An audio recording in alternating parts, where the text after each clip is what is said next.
Yo, what up, everybody? You're watching Giants Now by Chat Sports. With the Giants on a bye week, I just want to take the opportunity to answer some questions from some subscribers. So we got a mailbag on today's video about the latest Giants news and rumors. And my guy Cam Johnson is going to get us kicked off with a $10 super chat. Says, if Tommy DeVito makes the playoffs, are we still drafting a quarterback? Look, I'm going to be honest with you. If Tommy DeVito, the way for the Giants to make the playoffs is they have to win 4 of the next 5 games. If Tommy DeVito essentially wins 6 out of the last 7 games and makes the playoffs, you might have your guy. I know it's a lot. I know it's rich coming from me. I don't think you could draft a quarterback in the first round if Tommy DeVito will get you to the playoffs. How could you? How could you? I almost think if you do and he gets you to the playoffs, you have a lot of cap space to go roll around and improve the team around him. Signed a 3-year deal to get into the league. So, no, you do not draft a quarterback if Tommy DeVito gets you to the playoffs. Crazy to think about that for a second. I'll ask you this question. What chance do you give the Giants to make the playoffs? According to the New York Times playoff odd predictor, if the Giants win 4 of the last 5 games and their only loss is Week 16 to the Eagles, the Giants have a 35% chance to make the playoffs. So you're saying there's a chance. Let me know what you think down below. Saquon Barkley is him. Says, can we give Saquon a long-term contract? Yes, you can give Saquon Barkley a long-term deal. But in my opinion, I think it's best for the Giants to give him another franchise tag. Franchise tag him again. That is what I would do if I'm the general manager. Because let's be honest, Saquon Barkley is still a damn good football player. Numbers a little bit down this year, only 1 rushing touchdown, but he's got 4 receiving touchdowns, and he's still been an effective player.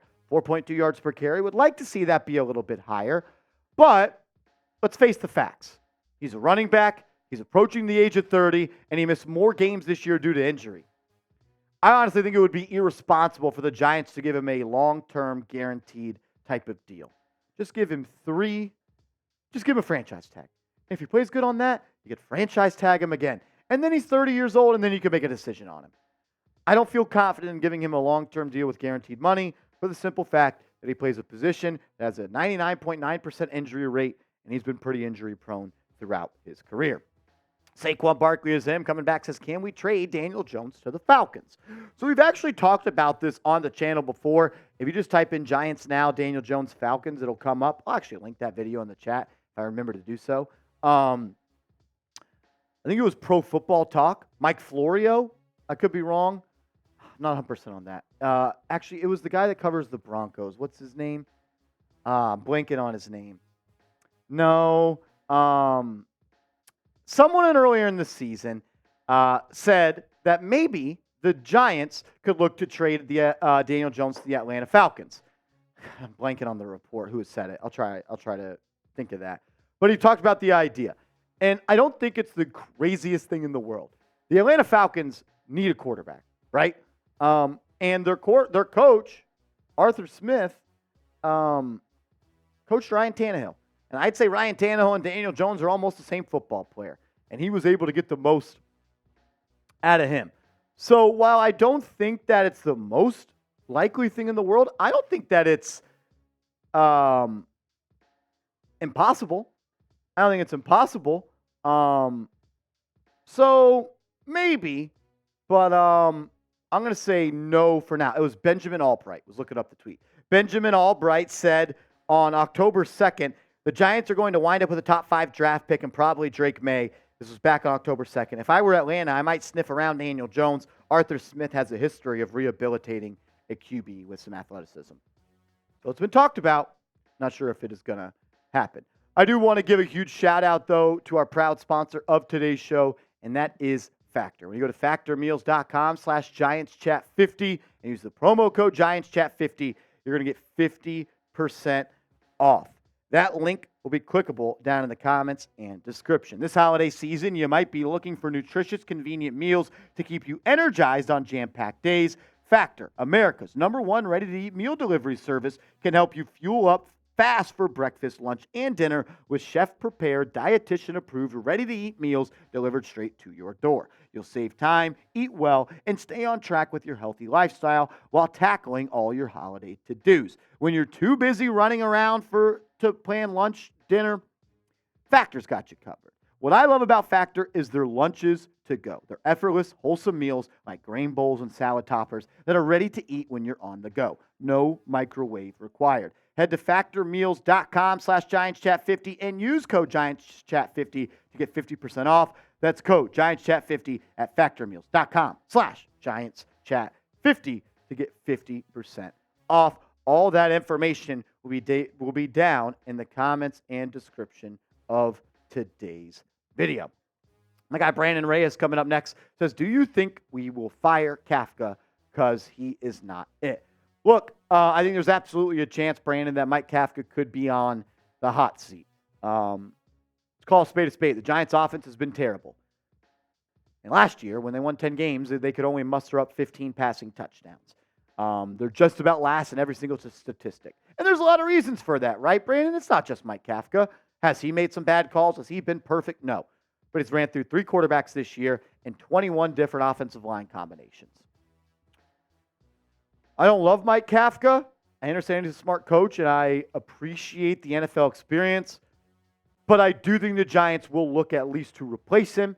Ken Dorsey is a name that comes to mind. He was the guy that Brian Daboll wanted to hire as the Giants offensive coordinator, but he elected to stay in Buffalo and take a upgraded position from quarterback coach to play caller.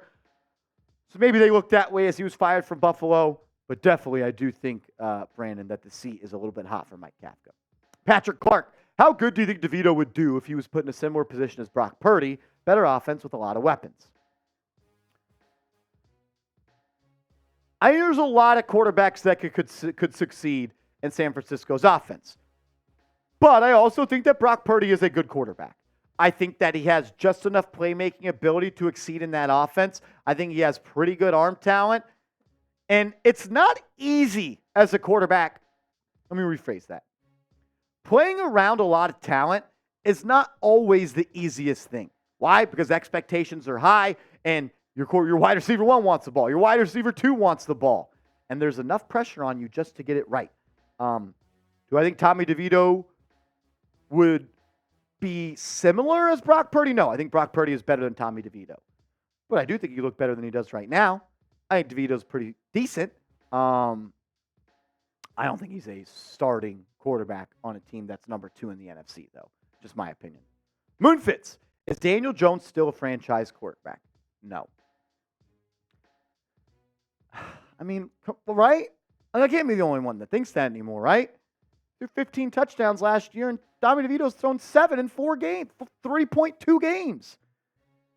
I know, he's not. The only reason he is because he's being paid franchise quarterback money. I hope the Giants learned their lesson. And you know what? I learned a lesson too, because I thought the contract was decent and warranted. You don't pay someone a whole lot of money if nobody else is going to give that guy a whole lot of money. It's sad. Was he handed a shit pair of cards? Yeah. Bad O-line. Bad playmakers. But you know what? When you're paid $40 million, your job is to cover up some of those blemishes. And you should never have the conversation of, is the $40 million quarterback better than the undrafted free agent quarterback? Because the offense hasn't looked that much different. Pokey Moore, my man. So thanks for always getting to my questions. Not sold on Penix. If Neal is our right tackle, Penix won't make it out of the first week. If we do get Penix, what's the best right tackle we can trust him with? It's a great question, because when you have a left-handed quarterback, obviously the left tackle, the blindside protector, goes to the right tackle position. I don't think you would not move Andrew Thomas to right tackle. Maybe that places a more importance, Pokey Moore, on drafting a right tackle. All I want the Giants to do this offseason with Evan Neal is give him some competition. He cannot be the only investment on this football team that plays right tackle. I don't know. I don't know what the best right tackle is. I know Jonah Williams. That's his name, right? From the Bengals? Jonah Williams, Jermaine Illuminor. There's some right tackles that are going to be there in free agency. You need to sign someone either way at right tackle, in my opinion. A veteran swing tackle that can push Evan Neal a little bit. I don't think he should just be gift wrapped the job heading into year 3. He hasn't earned it. As always, I just want to say thank you and I appreciate you. And if I missed your question, I apologize. I'll answer it over on Twitter, though. Send me a DM with your question to @MarshallGreen_.